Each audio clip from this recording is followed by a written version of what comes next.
최근 따끈따끈한 뉴스 하나가 있습니다. 경북교육청이 최근에 게시한 안내문이 있어요. 아마 보셨을 것 같은데, 학생이 자발적으로 스승의 날에 케이크 파티를 여는 것은 가능하다.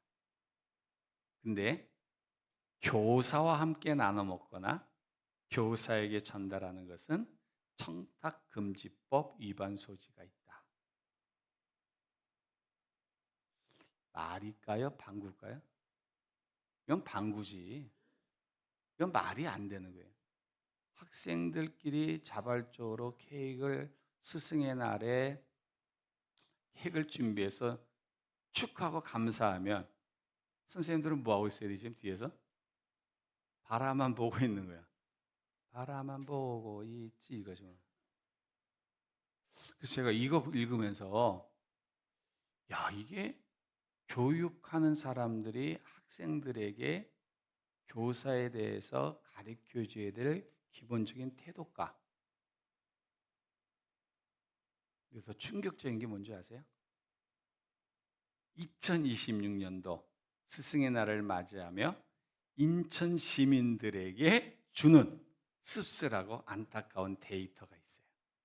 교사가 학생으로부터 받는 모욕 혹은 폭력 등 교권 침해 신고율이 인구 대비 전국 1위가 어디라고요? 인천이랍니다. 와, 이거 모욕 혹은 폭력 등 교권 침해 신고율이 인구 대비 전국 1위. 인천. 맞아요? 박연숙 선생님? 인천? 근데 우리는 그래요. 누가 이런 일 하지? 우리 주변에는 없잖아요. 뭐 우리 주변에는 한 명도 없어 그렇게 뭐 학생 선생님이 때렸다든가 그리고 뭐 폭언을 했다든가 모욕을 줬다든가 이런 얘기는 우리 주변에 한 명도 없는데 인천이 일이래요.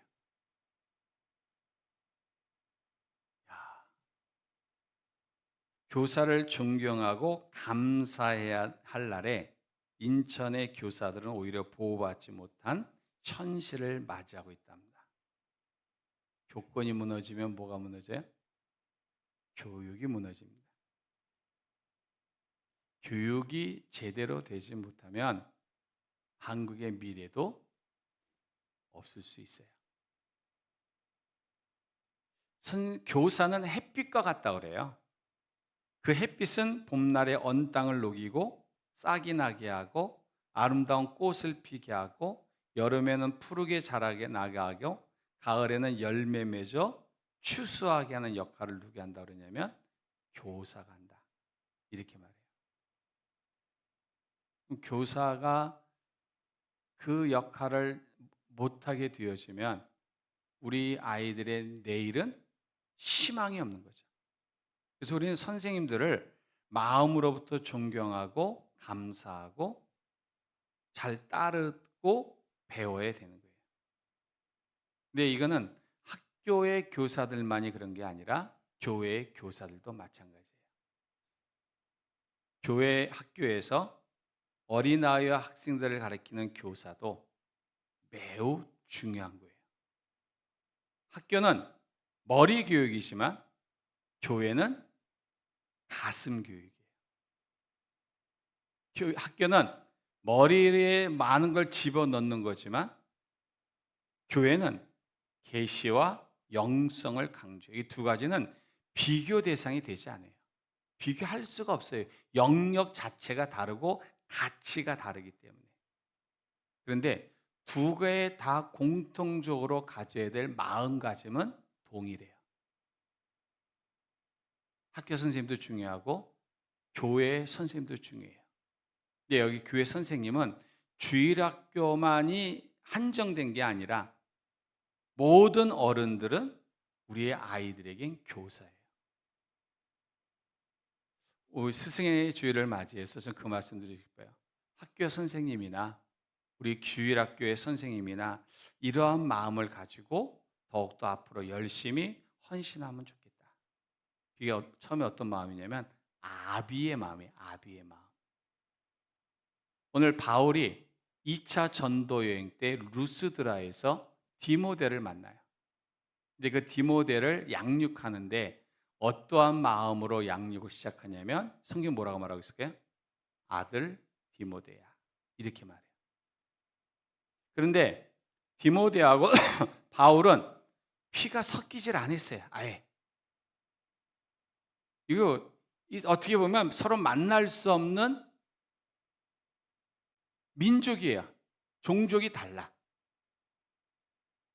그런데 바울은 한 방울도 피도 섞이지 않았고 같은 민족도 아닌 디모데를 어떤 마음으로 대하냐면 아들같이, 믿음 안에서 참 아들같이, 해산의 수고를 통해서 낳은 자녀를 품는 그 심정으로 디모데를 양육해 가요. 좋은 교사, 또 멋진 교사는 어떤 사람이냐? 아비의 마음으로 우리의 자녀들을 돌봐주는 거.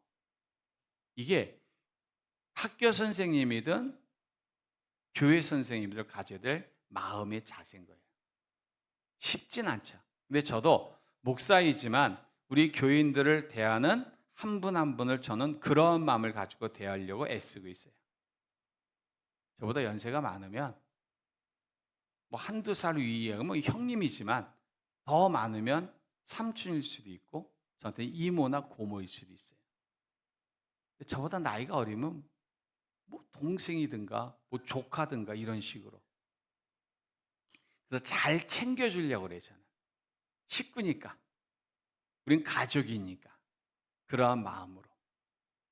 그리고 어린아이들 보면 손주같이 대하는 거예요.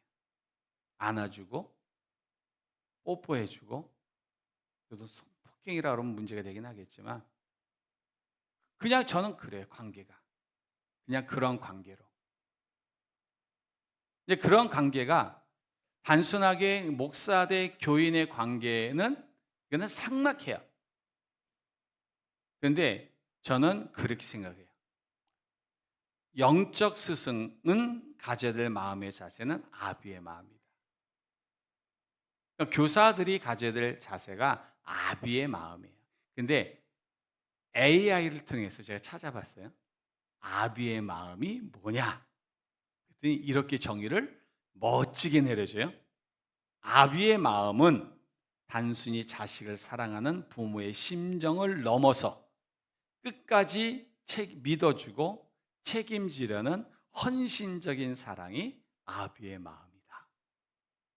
AI 무지하게 똑똑해요. 이렇게 정의를 쫙 내려주는데 제가 여기에 공감했어요. 맞다. 근데 또 뭐라고 말하냐면 아비의 마음이 갖는 핵심적인 의미는 무조건적인 신뢰. 세상이 등을 돌려도 내 자식만큼은 끝까지 믿어주는 마음. 무한한 기다림. 잘못을 저지르고 떠난 자식이 돌아올 때까지 변치 않고 기다리는 인내심. 책임과 희생. 자녀의 허물을 비난하기보다 자신이 대신 짊어지려는 강한 책임감. 공감과 긍휼. 자녀의 아픔을 자신의 아픔처럼 느끼며 자녀가 잘 되었을 때 진심으로 기뻐하는 마음.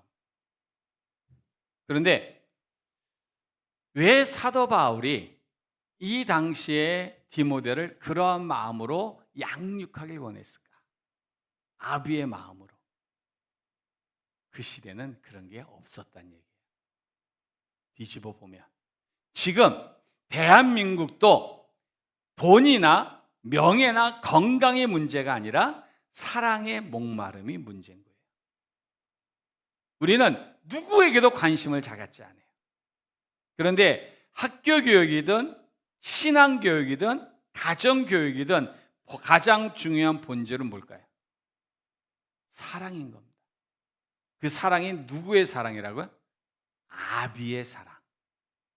아무리 좋은 지식을 전하고 좋은 환경을 제공해도 거기에 진짜 아비의 마음과 같은 사랑이 없으면 안 된다는 거예요. 그래도 영적 지도자들이 있다고 해서 우리 주변에는 소망도 있지만 현실은 그렇게 밝아 보이지만은 않아요. 바울이 디모데를 양육했을 때 단순한 성경 지식의 전달이 아닌 자신의 삶으로 가르치는 아비의 심정으로 사랑의 교육을 해줬던 것처럼 우리 교사들은, 어른들은 우리 다음 세대에게 그러한 모습을 보여주셔야 된다는 거예요. 때때로 열매가 없고 내가 애쓰고 수고한 것대로 뭔가 변화가 일어나지 않아도 아비는 뭐 해준다고요? 기다려주는 겁니다. 그리고 토닥여주는 거고 안아주는 거예요. 그래서 교회 어른들은 우리의 자녀, 어린 사람들 그렇게 해줄 필요가 있고, 교사들은 우리 아이들에게 아비의 심정으로 끝까지 참고 기다리면서 주님의 변치 않는 사랑을 베풀어주는 마음을 가지면 하나님은 그 속에서 선한 역사를 이루어 가실 줄로 믿으셔야 된다는 거예요. 그래서 아비의 심정으로 바울은 가르치십시오. 두 번째 뭐냐? 성경은 그렇게 말해요. 내가 네게 이 교훈으로서 명하노니 전에 너를 지도한 예언을 따라 그것으로 선한 싸움을 싸워라. 이렇게 말해요. 바울은 철학자예요. 아는 게 너무나도 많아요. 바울은 자신이 살아온 인생 속에 수많은 굴곡이 있는 인생도 살아온 사람이에요. 근데 바울은 그거를 말하지 않아요. 내가 살아봤더니 얘기 안 해요. 내가 경험해봤더니 옛날 내가 살던 그때 꼰대 역할도 하지 않아요. 바울이 가르치는 오직 하나, 뭘 가르쳤다고요? 말씀을, 성경을 가르치고, 그리고 그것을 무기로 디모데에게 말하는 것이 뭐냐면 세상에 나가서 살아가는 자가 되라. 바울과 디모데가 살던 시대도 그렇게 호락호락했던 시대는 아니에요. 그런데 바울이 디모데에게 무기를 쥐어준 것이 뭐였을까요? 말씀인 거예요, 말씀. 여러분들, 여러분의 자녀들, 지금 우리의 아이들이 살아가는 세상은 어떠한 세상일 거라고 느낌이 드세요? 살기 좋은 세상일까, 우리 아이들이? 우리의 자녀들 옆에 뭐가 와 있을 수도 아세요? 마약이 와 있을 수도 있어요, 지금. 여러분의 자녀들 옆에 마약이 있을 수도 있어요. 우리 아이들이 교회에서 1시간 보내는 것을 아까워하시면 안 돼요. 우리 아이들은 그나마도 없으면 우리 아이들은 세상에 나가서 무방비 상태로 모든 걸 당할 수밖에 없어요. 우리 아이들이 교회를 안 하고 바깥에 나가면 생산적이고 유익하고 필요한 행동을 하면서 시간을 보낼까요? 자, 우리 어른들 보죠. 교회 올 시간에 오지 않고 딴짓하면 그 시간이 어떻게 시간을 보내실까요? 대부분 뭐하고 보내세요? 교회 올 시간에 안 오고 생산적인 일을 막 하세요. 유익하고 뭔가 평생에 남을 일 하세요. 해봐야 잠자는 거고 해봐야 TV 보는 것밖에 없어요, 대다수.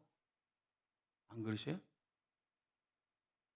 우리 아이들이 교회를 나오지 않고 교회 밖으로 나가면 우리 어른들은 아이들을 사망의 그 구렁텅이로, 어쩌면 사지로 내몰고 있는지도 몰라요. 그러한 세상에서 우리 아이들이 잘 살아갈 수 있는 어떠한 무기도, 어떠한 것도 알려주지 않고 내보내고 있어요. 근데 바울은 디모데에게 분명히 말해요. 내가 너를 지도한 예언을 따라서 그것으로 선한 싸움을 싸워라. 이 말을 다른 성경은 뭐라고 말하냐면 주님의 정신으로 교육하고 훈계하며 잘 가르치십시오. 다른 성경은 주님의 훈련과 훈계로 가르치십시오. 또 다른 번역은 이렇게 말해요. 주의 교훈과 훈계로 양육하라. 이 세상은 우리의 자녀들이 그냥 살아가기에 너무나 위험한 세상이다. 뭘 가르쳐 주셔야 돼요? 말씀을 가르쳐 주셔야 돼요. 잠시 동안 잠시 잠깐 한눈 팔면 우리 주변에는 목숨이 위험한 것도 너무 많고 정신이 위험한 것도 많고 더더욱 영혼이 위험한 것도 우리 주변에 너무나 많아요. 그럴 때 우리 아이들을 더욱더 우리 교사들이나 어른들이 하실 일이 뭐냐? 말씀을 좀 가르쳐 주셔야 되는 거예요. 한 달에 한 번씩 성경 구절을 우리가 암송할까요? 읽어볼까요? 제발 그렇게 살라는 거 아니에요? 우리의 자녀들 육체나 정신은 위험에 노출될 가능성이 너무나 높아요. 그런데 우리 부모님들은 그곳에 우리 아이들을 내보내요. 야, 교회 가서 1시간 너무 길어. 그냥 얼굴만 하고 빨리 가. 공부하러 가. 세상은 어떻게 살아야 될 것인지 옳은 길, 바른 길, 참된 길을 세상에선 잘 안 알려줘요. 오직 그 말씀만이 가능해요. 오늘 우리 교회 교인들은, 어른들은, 교사들은 우리 아이들에게 말씀으로 무장을 시켜 주셔야 되고, 이 아이들이 세상에 나가서 살아갈 때 그 말씀으로 선한 싸움을 이기는 자들이 될 수 있도록 저와 여러분은 애쓰고 힘쓰셔야 되는 거예요. 교사들이 먼저 성경에 있는 걸 보여주셔야 되고 기도하는 걸 먼저 보여주셔야 되는 거예요. 옛날에 한번 얘기 말씀드렸어요. 제가 전도사 때 주일학교를 맡아서 하는데 부장님이 가지고 다니는 무기는 뭐였다고요? 막대기. 이번 막대기 갖고 다녔어요. 뭐 하느라 갖고 다녔을까요? 돌아다니면서 떠드는 애를 때리는 거야, 머리. 그리고 기도 시간에 뭐 하면 때려? 눈 뜨면. 자기가 기도를 해야지. 자기가 기도하고 기도 시간에 기도하고 설교 시간에 말씀 듣고 집중해야 하는데 다니면서 눈 감어. 집중 안 해? 되겠어요?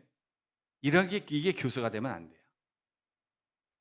바울은 많은 것을 알고 있었지만 사람을 바꿀 수 있는 것은 복음의 능력이라는 걸 알았기 때문에 말씀을 가르쳐요.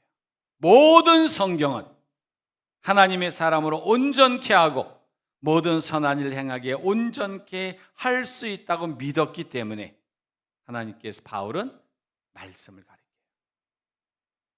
우리 교사들, 우리 어른들은 우리의 다음 세대에 가르쳐 줄 것이 뭐냐? 말씀을 알려주셔야 돼요. 읽어주시고. 지금은 그거 안 하는 것 같아요. 저희 때만 해도 꼭 뭐를 했어요? 요절. 기억나시죠? 요절. 요절 무지하게 외웠어요. 그리고 밥 먹을 때도 뭐 하나만 안 줘요? 요절 안 하면 밥도 안 줬어. 뭐 간식을 주든 뭐 하든 요절은 반드시 외웠어요. 좀 직구주니까 저는 가끔은 이제 수련회 갔을 때 5명씩 쭉 줄 서서 요절을 해라 그래요. 한 명이 못 되면 빠꾸. 또 빠꾸. 이게 재미있었어요. 애들은 죽을 맛이긴 한데 요절은 해라. 지금 말씀이 사라졌어요. 근데 말씀을 가르쳐 주셔야 돼요. 말씀만이 모든 사람을 온전케 하고 선한 일을 행할 수 있는 자로 만들 수 있는 교과서임을 알고 우리 선생님들은 말씀을 좀 우리 아이들에게 무장시킬 수 있는 그러한 모습으로 헌신해 주시기를 부탁을 드립니다. 우리 어른들도 그렇게 하시기 바라고요. 또 하나 뭐냐면 믿음과 착한 양심을 가지라고 명령을 해요. 사진 하나 좀 보여줄래요? 이게 지금 모교 교패인데 이 학교에 교훈이 있습니다. 교훈이 뭐냐면 학식은 사회의 등불, 양심은 민족의 소금. 참 지겹게 했어요. 근데 이걸 할 때 뭐라고 말하냐면 양심의 1점은 부정의 100점보다 명예롭다 하면서 저희 재물고등학교는 무감독 교사예요. 처음엔 되게 이상했어요. 바꿔주셔야 돼요. 시험 보는데 선생님이 없는 거야. 근데 무감독 교사예요. 그게 양심적으로 1점 받은 게 부정으로 100점 받은 것보다 낫다. 지식을 통해 사회를 밝히고 올바른 양심을 가져 민족의 소금과 같은 역할을 하는 사람들이 되자. 학교니까 이게 가능해요. 지식과 양심. 교회는 뭐랑 관련되냐면 믿음과 양심인 거예요. 교회는 한 술에 두 바퀴 같아서 믿음과 양심은 신앙인에겐 떠날 수가 없어요. 믿음이 없이 착한 양심을 가질 수 없고 또 착한 양심이 없이 믿음을 유지할 수가 없어요. 그러면 참 믿음이 있는 곳은 어디든지 착한 양심이 그림자처럼 따라다녀야 된다는 거예요. 우리 크리스찬들은 우리의 자녀들에게 이거를 가르쳐 줘야 돼요. 내가 예수님을 믿는다 하면 이 세상을 살아가면서 양심적으로 살아가는 자들이 될 수 있도록 키워주셔야 된다는 거예요. 믿음과 양심이 다른 게 아니에요. 같이 성도들은 양심이 있어야 돼요. 한번 충격적인 보고 하나 드리죠. 제가 또 조사한 거. 6.3 선거가 있죠. 14일 오후 9시 기준으로 등록을 마친 광역단체장, 이게 도지사, 시장 이런 사람들이에요. 49명이 등록을 했는데 18명이 전과 기록이 있는데 3차례 전과 기록이 있는 사람들이 후보랍니다. 별로 안 놀래요, 그죠? 3차례. 그리고 여러 가지로 위반한 사람들이 많은데 36.7%가 전과 기록이 있대요. 더 놀랄 일이 뭔지 아세요? 나 이거 보고 또 깜짝 놀랐습니다. 예비 후보 등록자 6,800명을 조사했답니다. 전수조사했는데 36.1%가 전과자래요. 더 놀랄 일. 인천에 15차례나 벌금형 이상 받은 사람이 후보랍니다. 인천에. 그리고 이 사람이 정과 구범일 때 구의원이 됐대요. 제가 AI한테 물어봤잖아요. 이 사람이 도대체 어느 지역 후보냐? 이건 또 안 가르쳐 주더라고요. 인천이 난리도 아니에요. 교사들 피해도 1위, 이것도 1위. 근데 광역의원이 연봉이 약 1억 500만 원이랍니다. 기초의원이 7,750만 원. 지자체 예산을 짜고 법규를 만드는 힘을 가지고 있는 사람들이에요. 그런데 우리의 소중한 세금이 범죄 전력이 화려한 이들의 활동비로 쓰여서는 안 되는 거잖아요. 최소한 양심이 있다면, 전 이거 조사하면서 그랬어요. 최소한 이들이 교인이 아니기를 바라지만 교인이라면 하나님 앞에 솔직히 기도해보고 나는 안 하겠습니다. 믿음의 양심에 걸립니다. 하고 내려놔야 되지 않을까. 근데 누군지 몰라요. 근데 많은 사람이 생각 뭐라고 그러냐면 나는 이 정도밖에 안 나보다 더 나쁜 사람도 아는데 내가 뭐가 문제되냐고 생각하는 게 문제인 거예요. 우리 주민들의 무관심이 양심적이지든 아니든 간에 상관없이 우리는 그냥 너무나 무관심한 상태로 있었기 때문에 지금 우리는 이러한 사람들인 비양심적인 사람들이 많아요. 그런데 우리 성경은 신앙인은 지금 내가 손해본다 할지라도 양심적인 사람이 되기를 원해요. 진짜 내가 예수 그리스도를 믿고 그 믿음으로 살아가는 사람이라면 내가 좀 손해보고 내가 조금 힘들고 내가 좀 남들보다 뒤떨어지는 것 같이 보여도 우리는 뭐 하셔야 되냐면 신앙 양심에 따라서 움직일 수 있도록 우리의 자녀들을 키워가셔야 된다는 사실이에요. 우리는 우리의 자녀를 믿음의 자녀로만이 아니라 착한 양심을 지닌 자로 양육하셔야 되고, 그래서 베드로도 뭐라고 말하냐? 선한 양심을 가져라. 이렇게 권면을 해요. 눈에 보이지 않는다고 선한 양심을 팔아버리면 크리스찬들은 세상의 조롱거리가 되고 마는 거예요. 영적 스승은 이런 걸 해주셔야 돼요. 양심적으로 사는 게 뭔지를 좀 알려줄 필요가 있으세요. 바울과 디모데가 그런 관계로 바울이 디모데를 양육을 하는 거예요. 근데 쉬운 세상 아니었어요. 그런데 바울이 디모데에게 하는 말이 믿음과 착한 양심을 가지고 그 어려움 속에서도 옳은 길을 걸어가십시오 라고 말해주고 있는 거예요. 이런 것이 오늘도 저와 여러분에겐 교사로 또 어른으로서 우리의 자녀들에게 보여줄 귀한 모습이 있으셔야 된다는 사실인 거예요. 그래서 우리는 바울은 디모데에게 세 가지 얘기해줘요. 내가 아비의 심정으로 너를 진짜 사랑한다. 이거를 아마도 디모데가 느꼈기 때문에 이 편지가 기록이 됐겠죠. 그리고 진짜 삶의 원칙은 말씀밖에 없다. 이런 거를 강하게 보여줘요. 그리고 믿음이 있으면 양심이 있어야 된다. 그러니까 우리 크리스찬들은 제발 그런 말 하시면 안 돼요. 약간 이상한 데 가셔가지고 나도 교회 다니는데 이런 말 하지 마세요. 그러면 교회 다니고 내가 신앙인이면 절대로 그런 이상한 말을 듣지 않게끔 행동을 하셔야 되는 거예요. 막 싸워놓고 하는 말이 나도 교회를 다니긴 하지만 싸워놓고 그런 말을 왜 해요? 싸우질 말든가. 이게 크리스찬인 거예요. 진짜 어디 가든 손해볼 수 있어도 손해봐라. 무엇을 하든 내가 좀 피해를 봐라. 그리고 나를 누가 비난하면 그냥 냅둬라. 왜냐면 베드로가 뭐라고 말했냐면 선한 양심을 가져라. 이는 그리스도 안에 있는 너의 선행을 욕하는 자들로 그 비방하는 일로 부끄러움을 당하게 하려 함이라. 양심을 이길 것은 아무것도 없다는 거예요.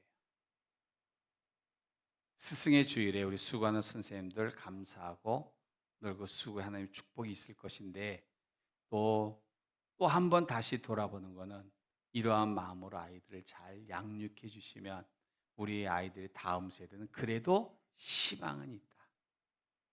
우리 어른들도 우리 젊은 세대를 보실 때마다 야, 요즘 젊은 애들은 왜 그래? 라고 하지 마시고 그래도 이뻐 좀 해주시고 격려도 해주시고 잘하고 있다. 우리 때보단 낫다. 이런 말씀 해주시면서 또 우리 좋은 믿음의 부모들, 어른들 되어지는 좋은 믿음의 공동체 될 수 있기를 주의 이름으로 축복합니다.